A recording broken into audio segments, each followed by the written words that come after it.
Good morning प्यारे बच्चों। अभी तक आप ये पाठ 9 का गद्यांश पर आधारित प्रश्न 9 का पढ़े। फिर 10वें गद्यांश 10 का हमने आपको एक प्रश्न का उत्तर बताया था। अब आप फिर हम उसमें अभी 3 प्रश्न हैं जो कि आपको अच्छी तरह से समझना है कि आपको लिखने में कोई परेशानी ना हो। इतने आप छोटे बच्चे नहीं हैं कि आपको बोर्ड पर हम उसका आंसर लिखें, इसलिए हर प्रश्न का उत्तर मैं अच्छी तरह से बता दे रही हूँ कि कैसे लिखना है। तो अभी आप 10वें का जो पहला प्रश्न था कि पंचायत के चुनाव से पहले भेड़ों ने क्या सोचा, ये आप समझे। अब दूसरा है कि पंचायत के चुनाव के समय, ये प्रश्न आपके वर्कबुक में आपके सामने होगा, ध्यान दीजिएगा। पंचायत के चुनाव के समय भेड़ियों की चिंता का क्या कारण था, समझा करके लिखिए। अब देखो, इसमें पूछा है कि भेड़ियों की चिंता का क्या कारण, इसके बारे में मैं आपको इसके पहले बता रही थी, लेकिन फिर मैं उसको दोबारा वहां से एक बार और बता दे रही हूँ कि वन प्रदेश में प्रजातंत्र की स्थापना होने वाली थी। यह बात सुनकर के भेड़िया तथा सियार उस वन के ही जीव थे। इन्हें यह चिंता हो गई कि प्रजातंत्र की स्थापना की बात चल रही है। अगर यदि पंचायत के चुनाव के बाद ऐसा कानून बनाया जाएगा, जैसा कि आप इसके पहले प्रश्न में पढ़े, जब ऐसा नियम बनाया जाएगा कि कोई भी जीव किसी को न मारे न सताए, तो फिर हम लोगों का भोजन कहाँ से मिलेगा, क्योंकि भेड़िया हिंसक है। वह छोटे छोटे पशुओं को मार करके ही अपना भोजन करता था, और जो करके कुछ शेष बचता था उसे वह फेंक देता था, जिससे सियार जो है वह अपना भोजन करके जीवन निर्वाह करता था। अब जब ऐसे प्रजातंत्र की स्थापना की बात वन प्रदेश में चर्चा होने लगी, ऐसे नियम की चर्चा होने लगी कि ऐसा नियम बनाया जाएगा कि कोई जीव किसी को सताएगा नहीं, किसी को मारेगा नहीं, तब फिर इस भेड़िए और सियार को ज्यादा चिंता होने लगी। ये चिंता सताने लगी कि यदि ऐसा नियम बना तो मेरा क्या होगा, हम तो बिना मारे ही मर जाएंगे, क्योंकि हम हिंसा कर नहीं पाएंगे, पशुओं को मार नहीं पाएंगे, तो फिर हम कैसे जिएंगे। इसी कानून के बारे में सोच सोच करके वन प्रदेश के भेड़िए और सियार चिंतित थे कि ऐसी स्थिति में वे क्या खाएंगे, क्योंकि उन्हें कहीं भी स्थान मिलता नहीं। आप आगे पढ़े हो, चिड़ियाघर में भी स्थान नहीं मिलता, कोई सर्कस वाले भी उन्हें नहीं पूछते। तो फिर यदि वन में ऐसा नियम बन गया तो वन से बाहर वो कहाँ जाएंगे, क्या खाएंगे, कैसे जीवित रहेंगे, ये चिंता उन्हें सताने लगी। अब है आपका तीसरा प्रश्न। चुनाव के समय, वर्कबुक में देखेंगे, चुनाव के समय बूढ़े सियार ने क्या भूमिका निभाई और क्यों, स्पष्ट रूप से लिखना है। आपके गद्यांश में जो गद्यांशों पर आधारित 4 प्रश्न होते हैं, मैंने कितने बार आपको बताया है कि पहला और दूसरा प्रश्न 2-2 नंबर का होता है, और तीसरा और चौथा 3-3 नंबर का होता है। एक गद्यांश 10 नंबर का। तो जो 3 नंबर के क्वेश्चन होते हैं उसमें अधिकांशतः 3 प्रश्न होते हैं, जो 2 नंबर के प्रश्न होते हैं उसमें अधिकांशतः 2 मिलना चाहिए, यानी 2 प्रश्न अधिकांशतः पूछता है कि वह 2 होना चाहिए। प्रश्न में बारीकी आपके क्या होनी चाहिए कि हमारा प्रश्न क्या है, हम प्रश्न को समझें। आंसर कोई टफ नहीं है, आपके टेक्स्ट बुक में आप पढ़े हो, आप उसको लिख सकते हो।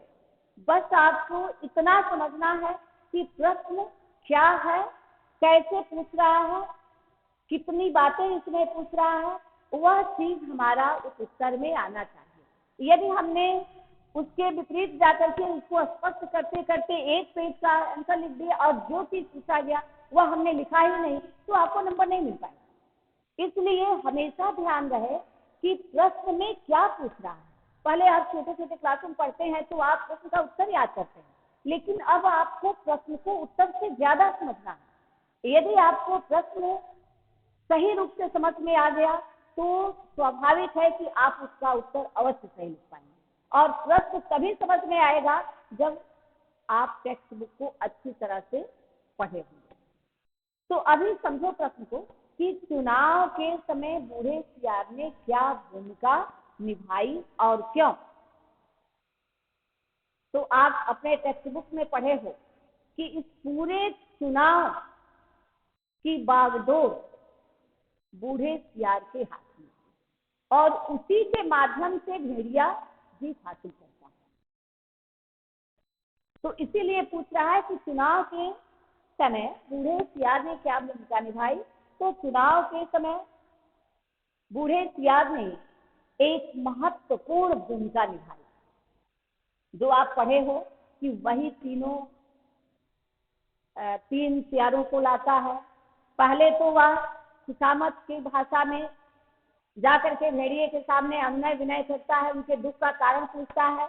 ये खुशामद करने वाले व्यक्ति की यही उसका जो है कैसे पहचान आप कर पाएंगे, तो यही पहचान है कि वह जैसे ही जिससे उसको काम निकालना होगा वह जैसे ही उसके सामने जाएगा खुशामद का पुल बांधना शुरू कर देगा, और जो वह नहीं भी कहेगा वह भी उसके सामने जाएगा, दौड़ दौड़ करके आगे उससे जाएगा, क्योंकि वह उसी पर आधारित है। उसके पास वह ताकत नहीं है, वह परिश्रम नहीं है, वह योग्यता नहीं है कि वह अपने योग्यता से उस चीज को हासिल कर ले। जैसे सियार के पास इतनी ताकत नहीं, इतनी सामर्थ्य नहीं, इतनी योग्यता नहीं कि वह उस चुनाव को जीत सके।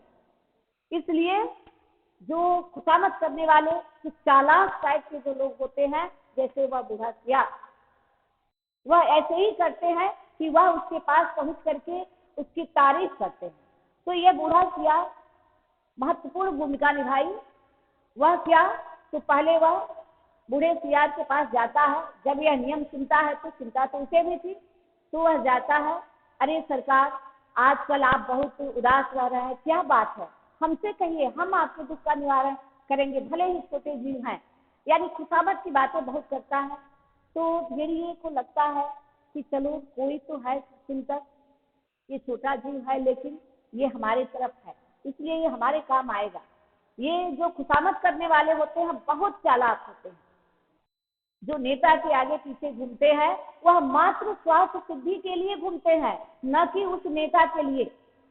उनका उद्देश्य होता है कि ये न प्रकारेण अपनी स्वार्थ की पूर्ति कराना। इसके लिए, क्योंकि उस चीज को लेने की सामर्थ्य, उस चीज को लेने की योग्यता उसमें नहीं है, इसलिए वह उनके पीछे घूमते हैं। बूढ़े सियार में यह क्षमता नहीं थी कि वह स्वयं ये काम कर पाए, इसलिए जाकर के कहता है कि आप हमारे भाग्य विधाता है, आप ही पर हमारा जीवन निर्भर है, और आप इतना उदास क्यों बैठे हैं। तो फिर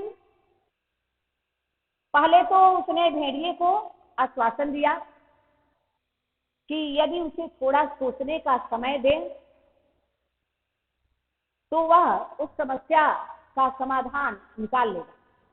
फिर पूरी योजना बनाकर उसने भेड़िए को समझाया कि वह अपना रूप बदलकर धर्मात्मा का रूप धारण कर ले, बूढ़ा सियार चुनाव का विचार करने के लिए। जैसे मैं आपको स्पष्ट रूप से बताती हूँ कि इसमें यह है कि क्वेश्चन में कि चुनाव के समय बूढ़े सियार ने भूमिका निभाई, क्या भूमिका निभाई है। तो चुनाव के समय लिखते वक्त आप ऐसे लिखेंगे कि चुनाव के समय बूढ़े सियार ने महत्वपूर्ण भूमिका निभाई। वह पहले तो वह भेड़िए के पास जाकर उनकी खुशामद करता है, अनुनय विनय करता है, उनके दुख का कारण जानते हुए भी अनजान बन करके पूछता है, और उसके बाद उनसे कहता है कि हमें कुछ दिन का समय दीजिए इस पर सोच विचार करने के लिए। उसके बाद वह क्या करता है कि वह ऊपर देखते हुए, होठों को दांत से काटते हुए ये एक अभिनय करता है और सोच करके कहता है कि इसके लिए आपको धर्म गुरु बनना पड़ेगा, और धर्म गुरु बनेंगे इसके लिए टीका लगाना पड़ेगा, कंठी पहनना पड़ेगा, मुंह में घास का तिनका लगाना पड़ेगा। यह उनको समझाया। उसके बाद वह प्रचार प्रसार के लिए 3 सियारों को लाया, एक पीला, एक सियार को क्या किया कि पीले रंग में रंग दिया। आप देखते हैं चुनाव के समय नेताओं के साथ जो लोग होते हैं वह उस समय के लिबास में आ जाते हैं, भले वह ऐसा नहीं रहते हैं लेकिन वह अपनी बातों से बिल्कुल ही उसके शुभचिंतक बन जाते हैं, जबकि वह मात्र स्वार्थ सिद्धि करने के लिए ऐसा करते हैं। ऐसा नहीं है कि वह उनके शुभचिंतक होते हैं। जो चमचे होते हैं वह बहुत लोग होते हैं कि जो किसी, सभी लोग, मैं बार बार कह रही हूँ कि सभी लोग ऐसे नहीं होते, सभी लोग चमचे नहीं होते, सभी लोग मात्र स्वार्थ सिद्धि करने वाले नेता नहीं होते, लेकिन यह मात्र उन लोगों के लिए लेखक ने बताया है कि भेड़िया जैसे नेता के लिए और सियार जैसे चमचे के लिए और जनता जैसी, भेड़ों जैसी जनता के लिए लेखक ने यह प्रतीकात्मक रूप दिया है। और वह क्या करता है, चुनाव प्रचार करने के लिए 3 सियारों को लाता है, उन्हें 3 रंग में परिवर्तित कर देता है। एक को पीले रंग में रंगता है और उन्हें विद्वान और प्रचार करने वाला विद्वान बना देता है, पत्रकार बना देता है। और दूसरा जो है उन्हें क्या बनाता है, तो पहले पीला सियार विद्वान, विचारक, कवि तथा लेखक भी बनाता है, और दूसरा जो नीला रंग का होता है उसे वह क्या बनाता है, तो पत्रकार बना देता है। और तीसरा जो हरा रंग का है उसे क्या बनाता है, तो धर्मगुरु बनाता है। प्रस्तुत किया। बूढ़े सियार ने भेड़िए को भरोसा दिलाया कि वे ही चुनाव में प्रचार प्रसार करके भेड़िए को जीत हासिल कराएंगे।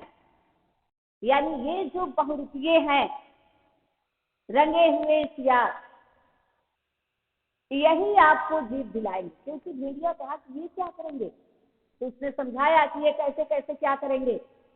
यानी बूढ़ा सियार बहुत ही चालाक था। जो अधिक चालाकी दिखाए खुशामद करे। मैं बार बार कहती हूँ कि ऐसे लोगों से हमेशा सतर्क रहना चाहिए। वे कभी भी किसी के साथ विश्वासघात कर सकते हैं। वो आज आपको शुभचिंतक बन करके कल आपके साथ छल कर सकते हैं। ऐसे लोग होते हैं बूढ़े सियार के जैसे। जो बूढ़ा सियार था अपना स्वार्थ सिद्धि करने के लिए उन्हें इतना सब नियम कानून समझाया और अंत में उनकी जीत हासिल करा दी।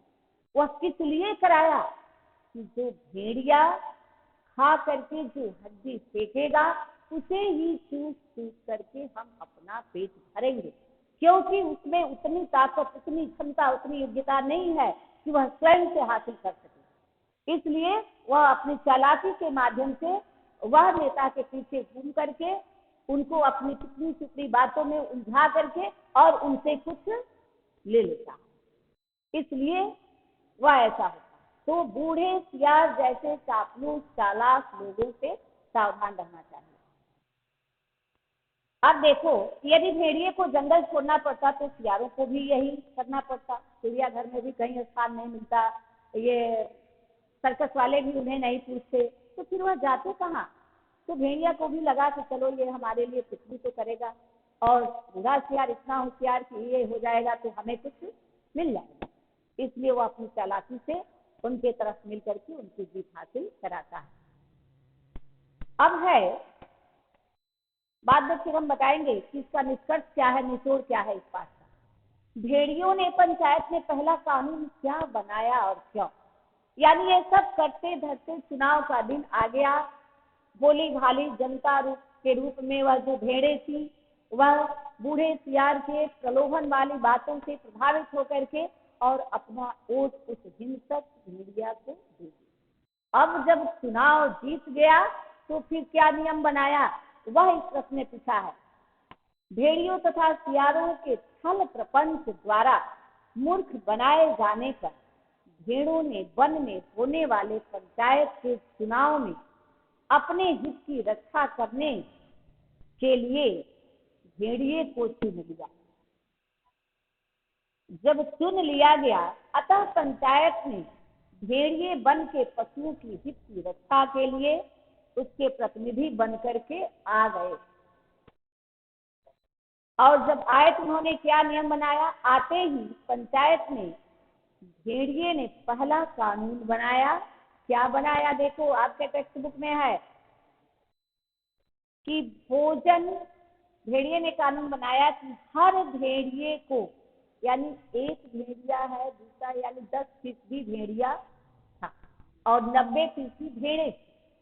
तो जो 10% भेड़िए है उसके लिए उन्होंने कहा, क्या कहा? पहला कानून, हर भेड़िए के लिए सवेरे नाश्ते में भेड़ का एक मुलायम बच्चा दिया जाए। देखो, और दोपहर के भोजन में ये नियम बनाया गया, पूरी भेड़ दी जाए, यानी दोपहर के भोजन में पूरी भेड़ दी जाए तथा शाम को स्वास्थ्य का ख्याल रखते हुए कम खाना चाहिए, इसलिए आधी भेड़ें दी जाए। अब देखो, जिस चीज का डर था भेड़ों को, वही सामने आया, क्योंकि इन्होंने सामने आकर के यह बना दिया कि जिस हिंसा के लिए भेड़ें डर रही थी, अर्थात वैसे ही जनता पहले डरती है, बहुत सारी कल्पनाएं करती है, ऐसे आदमी को जिताएंगे तो वह हमारे लिए ये काम करेगा, वो काम करेगा, हमारी भलाई करेगा। लेकिन जैसे ही चुनाव हो जाता है तो ये जो उनके चमचे होते हैं, उनके चुनाव प्रसार के प्रलोभन में आकर के यदि भेड़िए जैसे नेता को चुन देती है, तो जैसा भेड़िया नियम बनाया वही नियम वह भेड़िया रूपी नेता भी बनाता है। और अंत में जो जनता उसे चुन करके सत्ता देती है, वही जनता उसके हिंसा का कारण बन जाती है। वह भेड़िया भेड़ों को खाने का नियम बना देता है।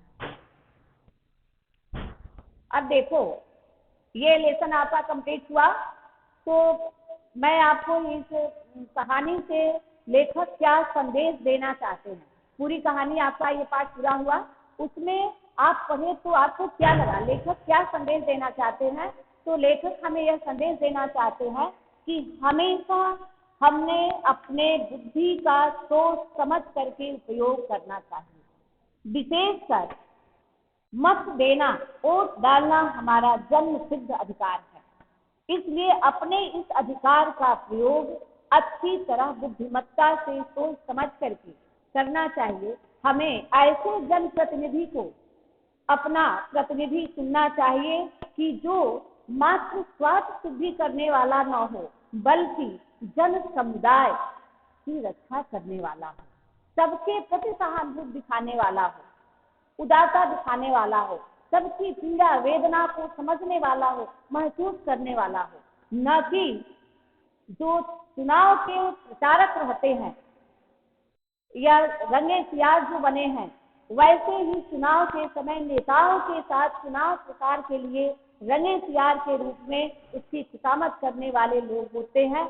ऐसे प्रचारक खुशामद करने वाले लोगों से सावधान रहना चाहिए और सोच समझ करके वोट देना चाहिए, वरना जिस प्रकार भेड़ें प्रभावित हो गई झूठे प्रचार प्रसार में आकर के और अपने हिंसक, अपने दुश्मन भेड़िए को सत्ता दिला दी, वैसे ही ये भोली भाली जनता चमचे रूपी जो उसके आगे पीछे घूमने वाले खुशामद करने वाले लोग होते हैं, उनके प्रचार में, उनके बातों के प्रभाव में आ करके बिना सोचे समझे कभी उसका प्रयोग नहीं करना चाहिए। हमें हमेशा ऐसा प्रतिनिधि बनाना चाहिए जो समझे कि वसुधैव कुटुम्बकम, यह पूरी पृथ्वी मेरा परिवार है। अतः हमें यही शिक्षा मिली है। हमें उम्मीद है कि आपको यह पाठ अच्छी तरह से समझ में आ गया होगा। जो भी क्वेश्चन बचा होगा आपका, कल ये लेसन आप पूरा कर लेंगे और हम कल आपको ये गद्य में 2 लेसन और साहित्य सागर में आप पढ़े हैं कि एक गद्य से आएगा फिर पद्य से आएगा, तो 2 लेसन आप पढ़ लिए काव्य से और 2 आप पढ़ लिए गद्य से। ये आपका पूरा कंप्लीट हो गया। आप एक भी प्रश्न का उत्तर नहीं छोड़ेंगे, जितना भी बताया गया है वह आप अवश्य लिख करके लाएंगे। और फिर एकांकी संचय। अब मैं कल आपको एकांकी संचय के बारे में, आप सभी लोग वर्क बुक टेक्स्ट बुक लेकर के अपना बैठेंगे और मैं कल एकांकी का एक लेसन आपको पढ़ाऊंगी। Thank you.